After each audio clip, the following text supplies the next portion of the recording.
So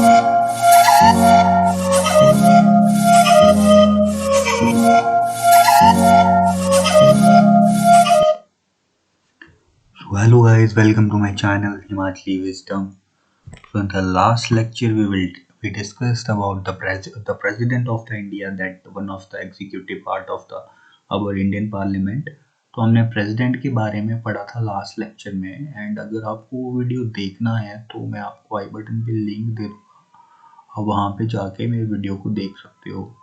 तो हमने अब तक जो है वो लेजिस्लेटिव एडमिनिस्ट्रेशन के बारे में पढ़ा है, इसमें हमने लोकसभा के बारे में पढ़ा, राज्यसभा के बारे में पढ़ा, और हमने एग्जीक्यूटिव वाला पार्ट स्टार्ट किया था जिसमें हमने लास्ट लेक्चर में प्रेसिडेंट को ख़त्म कर लिया था।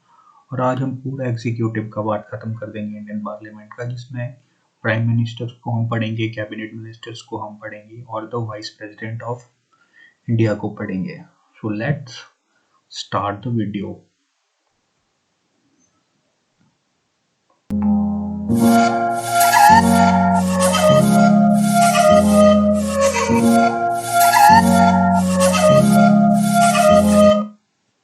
तो वाइस प्रेसिडेंट के बारे में आज पढ़ेंगे हम, और प्राइम मिनिस्टर के बारे में पढ़ेंगे। ये दोनों स्टैट्यूटरी बॉडीज होती हैं जो हमारे एग्जीक्यूटिव वाला पार्ट होता है हमारे इंडियन पार्लियामेंट का, and these both the ministers are very important for the making of the government in India, because जो भी एग्जीक्यूटिव का हेड होता है, that is the prime minister, जो होते हैं वो ही हमारे रियल हेड होते हैं। जो कि द प्रेसिडेंट होते हैं वो सिर्फ state head of the state होते हैं, जो कि एक तरह से भी बिल्कुल कॉन्स्टिट्यूशनल रूल है। पूरी इंडियन स्टेट का जो रूल होता है वो प्राइम मिनिस्टर्स के हाथों में होता है। तो आज हम सबसे पहले वाइस प्रेसिडेंट के बारे में पढ़ेंगे, जो कि एग्जीक्यूटिव का पार्ट रहते हैं, और प्राइम मिनिस्टर के बारे में पढ़ेंगे, कुछ काउंसिल ऑफ मिनिस्टर्स के बारे में पढ़ेंगे। तो ज़्यादा देरी ना करते हुए लेट्स रोल द वीडियो। तो अभी तक हमने लेजिस्लेटिव के बारे में पढ़ा था और एग्जीक्यूटिव के बारे में पढ़ा था, और एग्जीक्यूटिव के बारे में पढ़ा था, और लेजिस्लेटिव को हमने ख़त्म कर लिया था, एग्जीक्यूटिव को हमने स्टार्ट किया था। और एग्जीक्यूटिव में अभी तक हमने प्रेसिडेंट के बारे में पढ़ लिया है, और आज हम वाइस प्रेसिडेंट और प्राइम मिनिस्टर्स और कैबिनेट मिनिस्टर्स के बारे में पढ़ेंगे, और नेक्स्ट लेक्चर में हम जुडिशरी को ख़त्म कर लेंगे। तो आज के लेक्चर में एग्जीक्यूटिव तक ख़त्म हो जाएगा सारा। So let's start the video.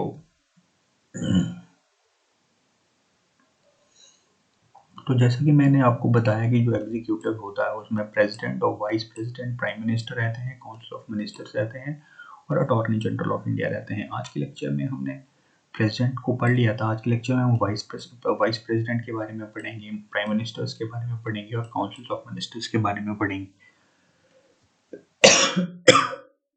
Sorry, तो स्टार्ट करते हैं।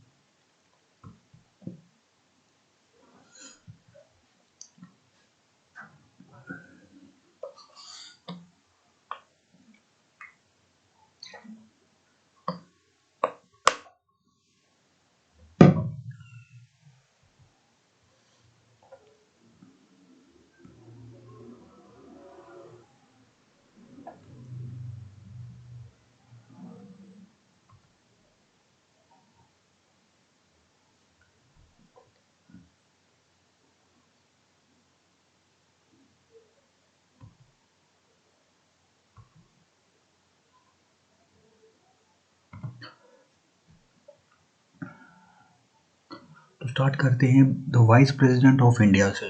तो जो वाइस प्रेसिडेंट होते हैं इंडिया के, वो जो होते हैं वो सेकंड मोस्ट हाईएस्ट पोस्ट रखते हैं Indian administrative services, that is sorry Indian parliament ministers की।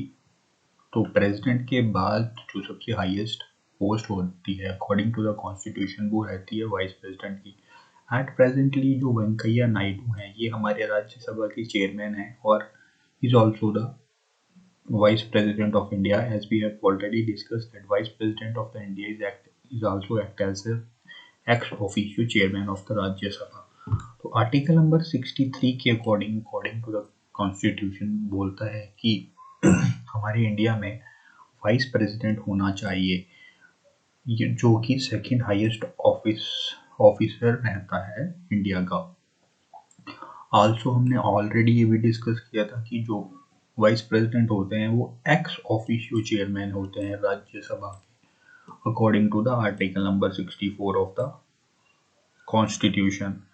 एंड अंडर द आर्टिकल 65 ये वाइस प्रेसिडेंट की ड्यूटी रहती है कि जब भी प्रेसिडेंट वेकेंट होते हैं या फिर अपनी ड्यूटी से डिस्चार्ज रहते हैं या फिर उनकी कोई वैकेंसीज होती है अकॉर्डिंग टू हिज सिकनेस और समथिंग एल्स, तो आर्टिकल नंबर 65 के अकॉर्डिंग जो है वो जो वाइस प्रेसिडेंट रहते हैं, that is the chairman of Rajya Sabha, वो प्रेसिडेंट एक्ट करते हैं। लेकिन प्रेसिडेंट को एक्ट करते टाइम जो है उनकी जो ड्यूटीज होती हैं वो सिर्फ प्रेसिडेंट की होती हैं और बाकी उनकी पोस्ट जो रहती है वो वाइस प्रेसिडेंट ही रहते हैं, वो प्रेसिडेंट नहीं बन जाते। ये हमने कुछ प्रेसिडेंट वाले लेक्चर्स में भी डिस्कस किया था। अगर आप चाहो तो आप वो वाला वीडियो मेरे इंडियन पॉलिटी के प्लेलिस्ट में जाके देख सकते हो। तो मूव ऑन। अब हम देखते हैं कि तो वाइस प्रेसिडेंट होने के लिए क्वालिफिकेशन क्या रहनी चाहिए। तो as we have discussed in the president की तरह ही वाइस प्रेसिडेंट की क्वालिफिकेशन भी सेम तरह की रहती हैं। ही और she must be eligible for the Indian citizenship. ये सभी मिनिस्टर्स को इसका पालन तो करना ही पड़ता है कि वो इंडियन सिटीजन होना चाहिए सबसे पहले तो। और दूसरा कि as we have discussed in the president की एज भी 35 ईयर्स रहनी चाहिए और यहाँ पे भी सेम वाइस प्रेसिडेंट की एज भी 35 ईयर्स होनी चाहिए to be act as the vice president of India. And जो वाइस प्रेसिडेंट है उनके रिगार्डिंग एक इम्पॉर्टेंट पॉइंट ये है हमने डिस्कस किया था प्रेसिडेंट के टाइम में कि अगर प्रेसिडेंट को प्रेसिडेंट के इलेक्शन के लिए खड़ा होना चाहिए तो उनको लोकसभा का मेंबर बनने के लिए एलिजिबल होना चाहिए। इस केस में लोकसभा का मेंबर ना होते हुए यहाँ पे वाइस प्रेसिडेंट को एलिजिबल होना चाहिए राज्यसभा का मेंबर बनने के लिए। मतलब he must be qualified to become the member in the Rajya Sabha, not in the Lok Sabha. Lok Sabha president वाले केस में था। तो ये इम्पोर्टेंट डिफरेंस रहता है द प्रेसिडेंट ऑफ इंडिया में और the vice president of India में। एंड सेम प्रेसिडेंट की तरह उनके पास कोई भी अपना ऑफिस ऑफ प्रॉफिट नहीं होना चाहिए। मतलब वो कहीं एक्टिंग ऐसा कोई भी ऑफिस में वर्क नहीं करते रहने चाहिए जहाँ जहाँ पे उनकी कोई डेजिग्नेटेड पोस्ट हो। मतलब वो ऑफिस ऑफ प्रॉफिट उनका कोई भी नहीं रहना चाहिए whenever he willingly to apply for the post of the vice president of India. So these were all about the qualification to become the vice president of India. So let's move to the next one. Now we discuss about the election of the vice president of India. That how we conduct the election of the vice president of India. Like president of India, sorry यहाँ पे vice president होगा, तो the vice president of India को भी president की ही तरह एक electoral college के द्वारा सेलेक्ट किया जाता है, same as president. The only difference is that कि प्रेसिडेंट के टाइम में भी हमने पढ़ा था कि इलेक्टोरल कॉलेज में राज्यसभा के और लोकसभा के इलेक्टेड मेंबर्स को चूज करना रहता है प्रेसिडेंट को। यहाँ पे भी सेम है, वाइस प्रेसिडेंट के टाइम में भी इलेक्टेड मेंबर्स ऑफ लोकसभा और राज्यसभा के रहते हैं। लेकिन हमने प्रेसिडेंट के केस में पढ़ा था कि जो इलेक्टेड मेंबर्स होते हैं लेजिस्लेटिव का काउंसिल्स के, वो उनके इलेक्शन में पार्टिसिपेट नहीं करते। लेकिन वाइस प्रेसिडेंट के इलेक्शंस में क्या होता है कि जो लेजिस्लेटिव काउंसिल के मेंबर होते हैं वो तो पार्टिसिपेट करते ही हैं, साथ ही में जो नॉमिनेटेड मेंबर्स होते हैं पार्लियामेंट के वो भी पार्टिसिपेट करते हैं। प्रेसिडेंट के केस में जो नॉमिनेटेड मेंबर्स रहते थे पार्लियामेंट की, जो कि प्रेसिडेंट चुनते थे, that is in 2 for the Lok Sabha and 12 for the Rajya Sabha, वो प्रेसिडेंट के इलेक्शन में पार्टिसिपेट नहीं करते हैं। लेकिन जो नॉमिनेटेड मेंबर्स होते हैं पार्लियामेंट के, वाइस प्रेसिडेंट के टाइम पे इलेक्शन पे पार्टिसिपेट करते हैं। That is nominated members plus legislative council के मेंबर जो हैं वाइस प्रेसिडेंट के टाइम इलेक्शन के टाइम पे प्रेजेंट रहेंगे। लेकिन प्रेसिडेंट के इलेक्शन के टाइम पे जो नॉमिनेटेड मेंबर्स होंगे और जो लेजिस्लेटिव काउंसिल के मेंबर होंगे वो प्रेसिडेंट नहीं रहेंगे। दूसरा हमने पढ़ा था कि लेजिस्लेटिव असेंबली के मेंबर जो हैं प्रेसिडेंट के इलेक्शन के टाइम प्रेजेंट रहते हैं। लेकिन यहाँ पे जो इलेक्टेड मेंबर्स होते हैं लेजिस्लेटिव असेंबली के, स्टेट के या फिर इलेक्टेड मेंबर्स होते हैं legislative assembly of the UTs of Delhi and Pondicherry, ये यहाँ पे पार्टिसिपेट नहीं करते। जबकि प्रेसिडेंट के टाइम पे हमने पढ़ा था कि लेजिस्लेटिव असेंबली के जो मेंबर्स होते हैं from the state as well as from the UT, they both will participate in the election of the president, but वो वाइस प्रेसिडेंट के केस में प्रेजेंट नहीं रहते हैं। तो लेजिस्लेटिव असेंबली और नॉमिनेटेड मेंबर्स का जो केस रहता है वो वाइस प्रेसिडेंट और प्रेसिडेंट के केस में वाइस वर्सा हो जाता है, उल्टा हो जाता है। तो these were the 2 points that you need to remember from the exam perspective. So let's move to the next one. अब हम देखेंगे जो मेथड होता है वाइस प्रेसिडेंट को इलेक्ट करने का वो कैसे रहता है। सिमिलरली जो हमने प्रेसिडेंट का मेथड पढ़ा था, सेम वाइस प्रेसिडेंट के केस में भी सेम मेथड रहता है that election occurs through the proportional representative by the single transferable vote through the secret ballot system के अकॉर्डिंग। और यहाँ पे जो हर एक लेजिस्लेटिव काउंसिल्स का जो मेंबर्स होते हैं वो हर एक स्टेट की पॉपुलेशन की रेशो से हिसाब से डिवाइड किए होते हैं। तो सीक्रेट बैलेट पेपर पे इनका वोटिंग की जाती है वाइस प्रेसिडेंट की, just like a president of India. आगे बढ़ते हैं। अब हम देखते हैं जो वाइस प्रेसिडेंट की पोस्ट होती है वो उनका टर्म कितना रहता है, वो कितने समय के लिए वैलिड रहती है।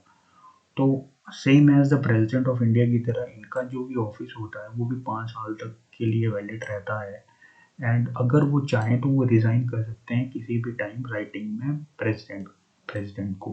प्रेसिडेंट अगर रिजाइन करना चाहते हैं then he can write to the vice president of India, and if vice president of India want to resign then he can resign by writing to the president of India. तो दोनों में एक दूसरे को writing में वो resign का letter दे सकते हैं। और वाइस प्रेसिडेंट का इलेक्शन करने के लिए सेम प्रेसिडेंट की तरह जो है वो कोई भी बाइंडिंग नहीं होती है, वो कितने भी नंबर ऑफ टर्म्स के लिए बार बार जो है इलेक्शन में वाइस प्रेसिडेंट खड़े रह सकते हैं।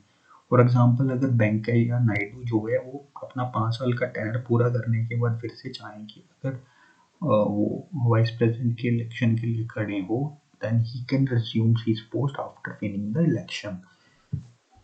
So let's discuss about the next one. Now we will discuss about the impeachment of the vice president, same as it is in the vice president of India we have discussed. तो impeachment vice president की कैसे की जाती है। तो जब हमने president की इम्पीचमेंट के बारे में पढ़ा तो हमने देखा था कि एक रेजोल्यूशन पास करना पड़ता है, किसी भी हाउस में हम कर सकते हो, लोकसभा में कर सकते हो या राज्यसभा में कर सकते हो। लेकिन वाइस प्रेसिडेंट के इसमें जो रेजोल्यूशन पास करना होगा वो सिर्फ राज्य पार्लियामेंट की Rajya Sabha that the councils of the states जो होता है राज्यसभा में ही आपको रेजोल्यूशन एक इंट्रोडक्टरी जो है रेजोल्यूशन पास कर इंट्रोड्यूस करना पड़ेगा कि हाँ हम इम्पीचमेंट कराना चाहते हैं वाइस प्रेसिडेंट की। इसमें लोकसभा का कोई रोल नहीं रहता क्योंकि जो वाइस प्रेसिडेंट होते हैं वो चेयरमैन रहते हैं राज्यसभा के। इसके बाद सेम जो 14 डेज का नोटिस जैसे हम प्रेसिडेंट को दे देते हैं, यहाँ भी सेम रहेगा कि 14 डेज का नोटिस जो है वो वाइस प्रेसिडेंट को दिया जाएगा। एंड उसके बाद क्या रहेगा कि हमने प्रेसिडेंट की इम्पीचमेंट के टाइम पे पढ़ा था कि there should be special majority for the passing of this resolution. और यहाँ पे रहेगा कि यहाँ पे इफेक्टिव मेजोरिटी रहती है। इफेक्टिव मेजोरिटी के बारे में I have already discussed about in my majority lectures. If you want to watch this video then please go to the I button and watch this video. तो जो इस resolution को पास कराने के लिए इफेक्टिव मेजोरिटी को पास कराना जरूरी होता है। सबसे पहले इफेक्टिव मेजोरिटी राज्यसभा में पास कराई जाएगी, उसके बाद तो लोकसभा में इसको पास कराना मैंडेटरी रहता है। इंट्रोडक्शन सिर्फ राज्यसभा में की जाएगी और उसको पास कराने के लिए जो रेजोल्यूशन इफेक्टिव मेजोरिटी के थ्रू चलाया जाएगा वो राज्यसभा और लोकसभा दोनों में चलाया जाएगा। तो this was all about the impeachment of the vice president. और इसके बाद अगर दोनों हाउस ने इसको पास कर देते हैं इफेक्टिव मेजोरिटी के साथ जो है रेजोल्यूशन को, तो जो है वाइस प्रेसिडेंट को जो है रिमूव कर दिया जाता है आफ्टर दिस रेजोल्यूशन। तो ये थे कुछ इंपॉर्टेंट डिफरेंस प्रेसिडेंट और वाइस प्रेसिडेंट के बीच में रिगार्डिंग देयर इम्पीचमेंट। तो लोकसभा और राज्यसभा में इंट्रोडक्शन करनी पड़ती है प्रेसिडेंट के केस में, और यहाँ पे इंट्रोडक्शन राज्यसभा में करनी पड़ती है। और जो इफेक्टिव मेजोरिटी है दैट इज जो total strength of the present strength minus vacate, जो कि टोटल स्ट्रेंथ जितनी भी होती है राज्य। इफेक्टिव मेजोरिटी के बारे में थोड़ा सा पढ़ लेते हैं। इफेक्टिव मेजोरिटी वो मेजोरिटी होती है, फॉर एग्जांपल राज्यसभा में अगर स्ट्रेंथ है 250, तो 250 में से जितने प्रेजेंट रहेंगे वो at the time of the resolution वो इफेक्टिव मेजोरिटी में रहेंगे, जो कि प्रेजेंट रहेंगे। वेकेट वालों को इसमें नहीं गिनेंगे। तो आगे बढ़ते हैं। Now let's discuss about some of the powers of the vice president। जैसे कुछ प्रेसिडेंट की शक्तियों के बारे में हमने पढ़ा था, अब हम देखते हैं कि वाइस प्रेसिडेंट की क्या क्या शक्तियां रहती हैं। तो जो वाइस प्रेसिडेंट रहते हैं वो एक्स ऑफिशियो चेयरमैन होते हैं राज्यसभा के, हमने पहले ही डिस्कस किया था। उसके बाद जो वाइस प्रेसिडेंट रहते हैं वो राज्यसभा को के सेशन को प्रिसाइड करते हैं। प्रेसिडेंट जो है वो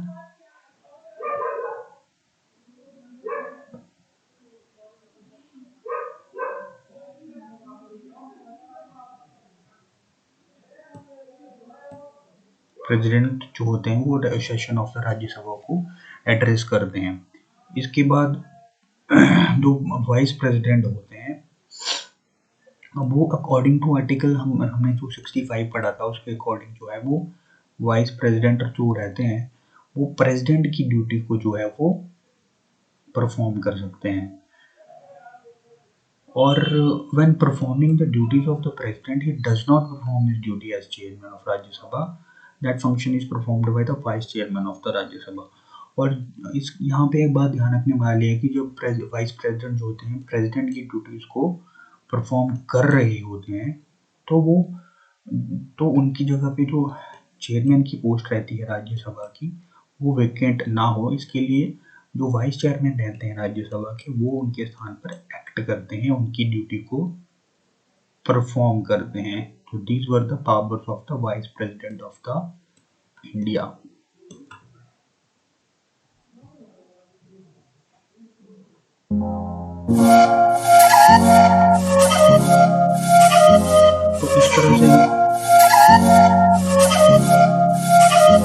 तो इस तरह से हमने वाइस प्रेसिडेंट ऑफ इंडिया के बारे में पढ़ा और हमने एग्जीक्यूटिव एडमिनिस्ट्रेशन का एक और पार्ट पढ़ा। अब हम लास्ट और the four most important executive administration से रिलेटेड जो मिनिस्टर्स रहते हैं that is the prime minister of India, उनके बारे में पढ़ेंगे।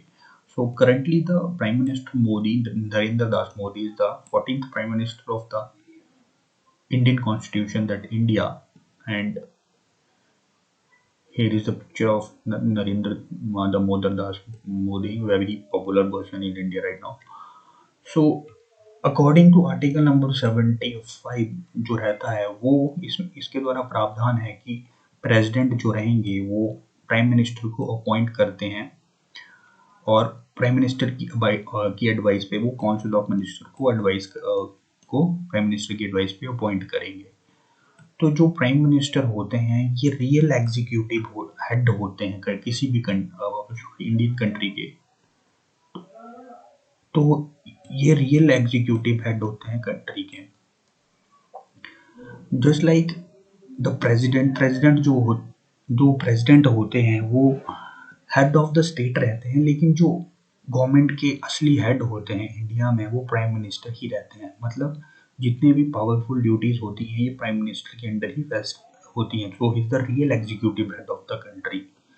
तो कॉन्स्टिट्यूशन में ऐसा कोई प्रावधान नहीं है, लेकिन एक तरह से कन्वेंशन बनी हुई है, एक प्रथा सी बनी हुई है कि जो मेजॉरिटी पार्टी का लीडर होता है लोकसभा में इलेक्शन के बाद, जो भी पार्टी मेजॉरिटी में होती है अपना कॉन्फिडेंस लेके आती है, तो उस पार्टी का जो लीडर रहता है उसको जो है प्रेसिडेंट जो है अपॉइंट करते हैं as a prime minister of India. और अगर कोई पार्टी अपनी मेजॉरिटी को लाने में असफल रहती है, अपना कॉन्फिडेंस लाने में असफल रहती है, तो प्रेसिडेंट जो है अपनी कुछ डिस्क्रिशनरी पावर को यूज करके जो है जो मेजॉरिटी पार्टी होती है उस लोकसभा में, या according to him that person is eligible to be the post of the prime minister, वो उसको प्राइम मिनिस्टर बना सकते हैं।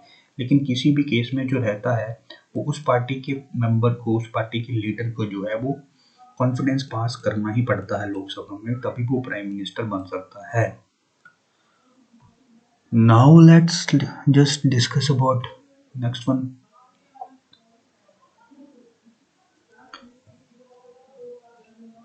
नाउ अब हम देखेंगे the term of the office of the prime minister of the India.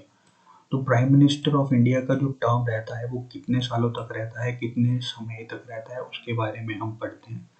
तो प्राइम मिनिस्टर जो होते हैं वो अपने ऑफिस को प्रेसिडेंट के प्लेजर, जब तक प्रेसिडेंट चाहें और जब तक प्रेसिडेंट चाहें तब तक वो उस ऑफिस को होल्ड कर सकते हैं। मतलब अपना 5 साल का टेनर होने के बाद जो है, अगर प्राइम मिनिस्टर फिर से इलेक्ट होकर अपनी पार्टी की मेजोरिटी को पास कर देते हैं लोकसभा में, तो वो फिर से प्राइम मिनिस्टर एक्ट कर सकते हैं। मतलब he hold the office till he enjoys the confidence in the Lok Sabha. जब जब तक लोकसभा में प्रेजेंट गवर्नमेंट की मेजोरिटी रहेगी आफ्टर 5 साल, जैसे कि नरेंद्र दास मोदी जो है वो फिर से इस बार इलेक्शन जीते हैं, तो वो उनका कॉन्फिडेंस लोकसभा में है। और एट प्रेजेंट एनडीए गवर्नमेंट फिर से कंटिन्यू कर रही है। तो जब तक मेजोरिटी रहेगी लोकसभा में तो किसी भी पार्टी के लीडर की, तो वो प्रेसिडेंट के प्लेजर के अकॉर्डिंग जो है प्राइम मिनिस्टर की पोस्ट पर रहेंगे। एंड जब तक उनका कॉन्फिडेंस रहता है हाउस में, तब तक प्रेसिडेंट भी उनको उनकी प्राइम मिनिस्टर की पोस्ट से नहीं हटा सकते। तो यहाँ पे आप देख सकते हो कि the prime minister is the most powerful person in the Indian parliament.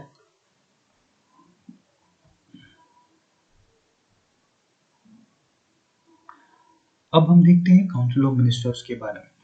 तो जो लोकसभा में जो प्राइम मिनिस्टर होता है किसी भी गवर्नमेंट का या लीडर पार्टी का जो लीडर होता है, उसके अंडर वो अकेला काम नहीं करता, उसके अंडर काउंसिल ऑफ मिनिस्टर्स भी कुछ काम करती है। और काउंसिल ऑफ मिनिस्टर के अंडर कुछ कैबिनेट मिनिस्टर्स आते हैं, मिनिस्टर्स ऑफ द स्टेट्स आते हैं और कुछ डेप्यूटी मिनिस्टर्स आते हैं।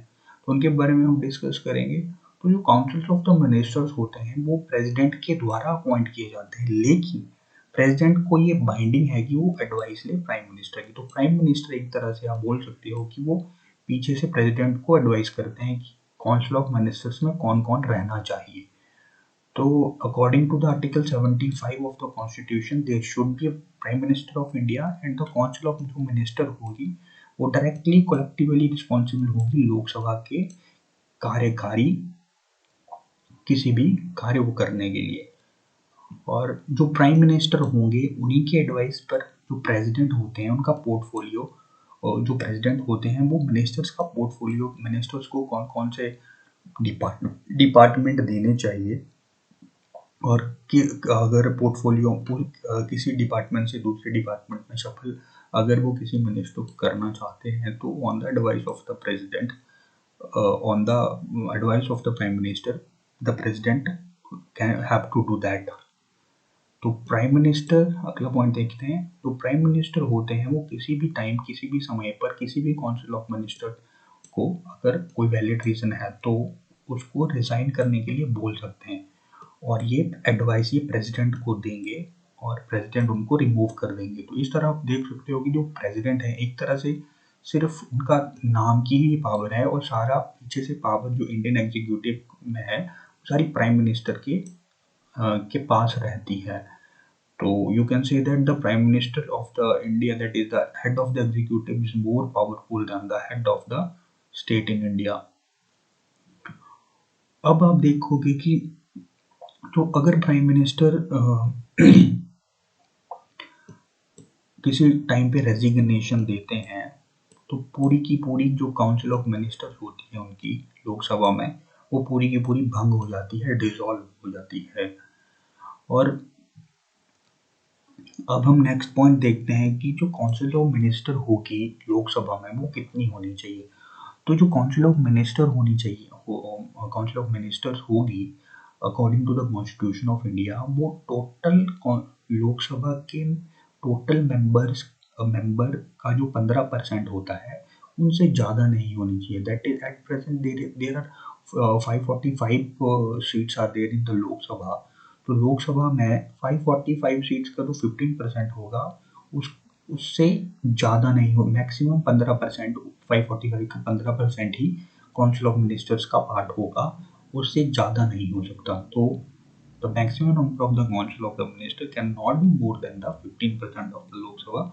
ये कौन से अमेंडमेंट के अकॉर्डिंग किया गया था? ये 91st amendment of the Indian constitution act के तहत फिक्स कर दिया गया था कि 15% से ज़्यादा जो है लोकसभा की काउंसिल ऑफ मिनिस्टर्स की स्ट्रेंथ नहीं हो सकती। तो ये था काउंसिल ऑफ मिनिस्टर्स के बारे में। अब हम देखेंगे कि जो काउंसिल ऑफ मिनिस्टर्स होती है उसमें कुछ एक्चुअली तो कैबिनेट मिनिस्टर्स होते हैं, तो कैबिनेट मिनिस्टर्स और काउंसिल ऑफ मिनिस्टर्स का ही पार्ट होते हैं, लेकिन जो कैबिनेट मिनिस्टर्स होते हैं वो बहुत इंपॉर्टेंट पार्ट होते हैं काउंसिल ऑफ मिनिस्टर्स का और हमारे गवर्नमेंट का। तो कैबिनेट मिनिस्टर्स को डिफरेंट डिफरेंट डिपार्टमेंट दिए जाते हैं डिफरेंट डिफरेंट कार्य करने के लिए। फॉर एग्जाम्पल यहाँ पे आप देख सकते हो जो अमित शाह हैं, ही is the currently the Home Minister of India. Shri Rajnath Singh, he is currently the Defense Minister of India. Shri Nitin Gadkari ji, he is the Ministry of the Road Transport and Highways. इस तरह से रमेश पोखरियाल निशंक जो हैं ये human resource and development ministers of India. जो प्रकाश जावड़ेकर हैं ये minister of the environment हैं। पीयूष गोयल जो हैं ये मिनिस्टर ऑफ द रेलवेज हैं। सिमिलरली जो निर्मला सीतारमन है ये फाइनेंस मिनिस्टर हैं इंडिया की। जो एस जयशंकर हैं ये एक्सटर्नल अफेयर मिनिस्टर हैं। स्मृति जुबिन ईरानी जो हैं ये ministers of the women and child development हैं। डॉक्टर हर्षवर्धन जो हैं ये ministers of the health and family and welfare हैं। मुख्तार अब्बास नकवी जो है ministers of the minority affairs हैं। और जो धर्मेंद्र प्रधान जो हैं ये ministers of the petroleum and natural and gas हैं। तो ये जो इम्पोर्टेंट डिपार्टमेंट है, किस डिपार्टमेंट को कैसे चलाना है, एक तरह से आप बोल सकते हो these ministers, cabinet ministers are the leaders of the different departments of the country। और ये सारे के सारे कैबिनेट मिनिस्टर जो होंगे वो प्राइम मिनिस्टर के अंडर काम करेंगे on the advice of the prime minister. तो ये जो होते हैं कैबिनेट मिनिस्टर, जैसा कि हमने बोला कि ये टॉप टायर मिनिस्टर्स होते हैं जिनको डिफरेंट पोर्टफोलियो दिए गए होते हैं अपने अपने कार्य को करने के लिए। और इनके पास जो होता है वो किसी भी मीटिंग में, चाहे वो लोकसभा की मीटिंग हो, राज्यसभा की मीटिंग हो, किसी भी मीटिंग में प्रेजेंट रहने का अधिकार रहता है। और जब भी अगर प्रेसिडेंट जो है हमारे, अगर वो इमरजेंसी लगाना चाहते हैं, whether it is national emergency 352, state emergency 356 और फाइनेंशियल इमरजेंसी आर्टिकल नंबर 360, तो वो तीनों इमरजेंसी को लगाने से पहले जो है वो प्राइम मिनिस्टर और इन कैबिनेट मिनिस्टर्स की एडवाइस लेंगे। उनको इनसे दोनों से, प्राइम मिनिस्टर और कैबिनेट मिनिस्टर से एडवाइस लेना जरूरी है। So these are some of the important points regarding the cabinet ministers of India. Now let's just discuss about the ministers of the state कि who are the ministers of the state। जो cabinet ministers होते हैं उनके under और उनके under ना आने वाले मिनिस्टर्स को मिनिस्टर्स ऑफ द स्टेट रहते हैं। तो मिनिस्टर ऑफ स्टेट दो तरह के रहते हैं, एक जो कैबिनेट मिनिस्टर्स के अंडर नहीं आते और एक जो आते हैं। तो जो इंडिविजुअल चार्ज करते हैं उनको बोलते हैं होल्डिंग इंडिविजुअल चार्ज मिनिस्टर्स, यानी कि ये इंडिपेंडेंट होते हैं अपने अपने डिपार्टमेंट्स को लेकर और ये कैबिनेट मिनिस्टर्स के अंडर काम नहीं करते। जब इनके रिलेटेड डिपार्टमेंट से कोई मैटर्स अराइज होता है ये तभी कैबिनेट मीटिंग्स को अटेंड करते हैं, वरना नहीं। दूसरे रहते हैं जो कि does not holding the individual charge, जिनके पास कोई इंडिपेंडेंट पावर नहीं रहती है and they works under the cabinet minister. और जो कैबिनेट मिनिस्टर्स होते हैं वो इनके अंडर काम करते हैं एंड ये ड्यूटी कैबिनेट मिनिस्टर्स के द्वारा जो उनको ड्यूटी दी जाती है ये उनके अंडर काम करेंगे। उसके बाद सबसे छोटे मिनिस्टर जो होते हैं उनको बोलते हैं डेप्यूटी मिनिस्टर। जो डेप्यूटी मिनिस्टर होते हैं वो मेनली कैबिनेट मिनिस्टर्स के अंडर भी आते हैं और उन मिनिस्टर्स के अंडर भी आते हैं जो कि इंडिविजुअल चार्ज को धारण करते हैं। So they come under the cabinet ministers and the minister of the state with the independent charge। जो भी उनको काम दिया जाता है कैबिनेट मिनिस्टर्स के द्वारा या उन मिनिस्टर्स के द्वारा जिनके पास खुद का इंडिपेंडेंट चार्ज है, जो भी काम उनको डेप्यूटी मिनिस्टर्स को असाइन किया जाता है वो उस काम को करते हैं। फॉर एग्जांपल अनुराग ठाकुर जो हैं वो मिनिस्टर्स ऑफ द स्टेट हैं for the finance under the cabinet minister Shrimati Nirmala Sitharaman.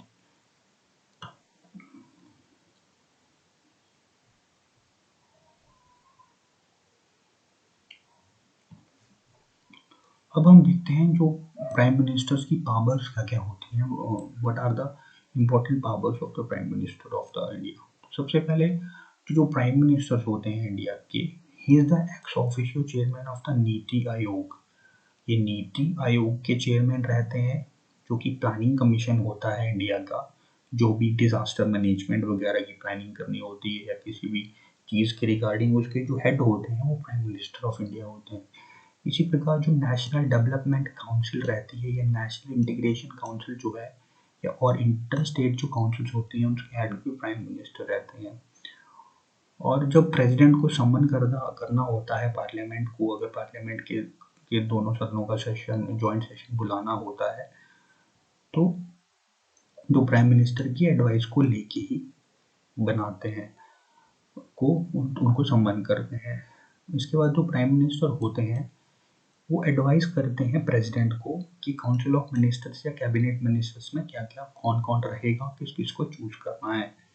इसी प्रकार जो प्राइम मिनिस्टर्स होते हैं जो प्रेसिडेंट को एडवाइस करते हैं कि किसी भी समय पर अगर प्राइम मिनिस्टर को लगता है कि किसी वजह से जो है इंडिया को बाहर के किसी कारणवश थ्रेट हो रहा है या इंटरनल डिस्टर्बेंस के चलते कोई थ्रेट हो रहा है या रेबेलियन कोई एक्ट के चलते जो है वो इंडिया को थ्रेट हो रहा है, तो वो नेशनल इमरजेंसी को प्रोक्लेम कर सकते हैं प्रेसिडेंट को बोलकर वो जो है, और प्रेसिडेंट को उनकी एडवाइस को लेना पड़ता है और नेशनल इमरजेंसी को या फिर स्टेट इमरजेंसी या फाइनेंशियल इमरजेंसी को इम्पोज करना पड़ता है।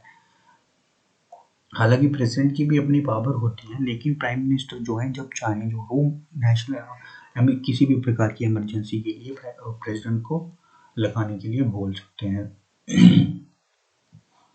इसी तरह जो इम्पोर्टेंट पोस्ट्स होती हैं प्राइम मिनिस्टर के अंडर, प्राइम मिनिस्टर के हमारी गवर्नमेंट में, जब for example controller and auditor general of India हो गए, chairman of union public service commission हो गया, attorney general that is the highest law officer of India हो गया, इलेक्शन कमिश्नर हो गए that is from the election department of India, और other high rank officer जो होते हैं इम्पोर्टेंट डिपार्टमेंट से रिलेटेड, तो उनकी अपॉइंटमेंट के लिए भी प्रेसिडेंट को प्राइम मिनिस्टर की एडवाइस के साथ इनको अपॉइंट करना होता है।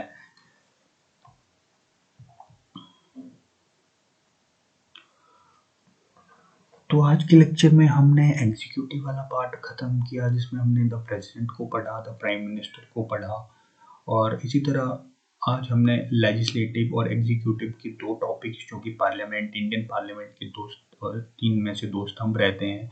एग्जीक्यूटिव में भी प्रेसिडेंट का रोल रहता है जो कि हम पढ़ चुके हैं, और लेजिस्लेटिव में भी प्रेसिडेंट का रोल रहता है जो हम पढ़ चुके हैं। लेजिस्लेटिव में हमने लोकसभा, राज्यसभा और प्रेसिडेंट के बारे में पढ़ा। इसी तरह हमने एग्जीक्यूटिव में प्रेसिडेंट के बारे में पढ़ा, प्राइम मिनिस्टर के बारे में पढ़ा, काउंसिल ऑफ मिनिस्टर्स के बारे में पढ़ा और द वाइस प्रेसिडेंट के बारे में पढ़ा।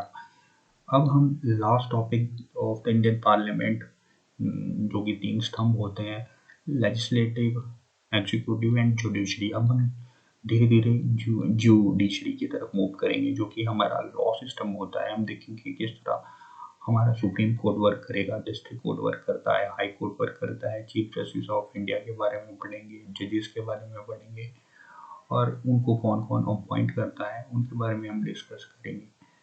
एंड विद दिस हम पॉलिटी लेक्चर्स को भी ख़त्म कर देंगे, और हम नेक्स्ट वीडियोस में ज्योग्राफी लेक्चर्स को भी स्टार्ट करेंगे, ज्योग्राफी लेक्चर्स की भी सीरीज को स्टार्ट करेंगे। And if you would like to watch my history channels and other quality channels, then please do let me know in the comment section, or I will give you link on the I button. You can press the I button and watch my videos. And for latest and upcoming videos, please press the bell icon and subscribe to my channel. Please like, share and comment on my channel for more upcoming videos. A like would be appreciated. Thank you for watching my channel. Please stay at your home, stay safe, and keep watching my videos. Thank you. Jai Hind.